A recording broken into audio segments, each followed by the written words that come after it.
sorrir quando doía demais. Fingi estar bem, mas gritei por dentro. Os dias escuros, as noites sem paz, e o medo morando no meu pensamento. As portas se fecharam, perdi o chão. Amigos sumiram, ficou só eco. Olhei pro céu sem nenhuma oração, mas mesmo calado tu estavas perto. Eu me perdi no eco da dor, mas ouvi teu sussurro de amor quando tudo desabou e os cacos me feriram.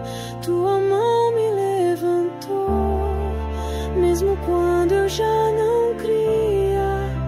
No meio do meu fim, teu começo me encontrou. Jesus, tu estavas ali quando tudo desabou.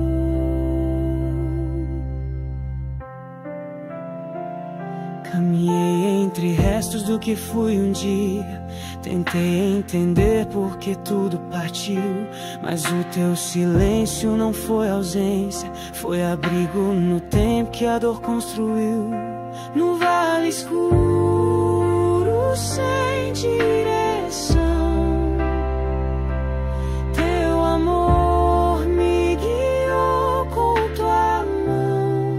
Quando tudo desabou e os cacos me feriram, tua mão me levantou, mesmo quando eu já não cria. No meio do meu fim, teu começo me encontrou. Jesus, tu estavas ali quando tudo desabou.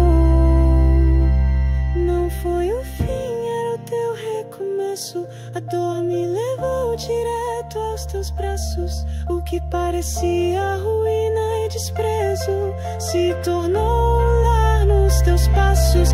Não foi o fim, era o teu recomeço. A dor me levou direto aos teus braços.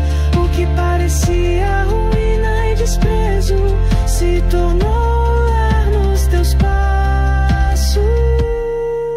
Quando tudo desabou, eu só vi ao escuro. Teu amor me encontrou, mais forte que o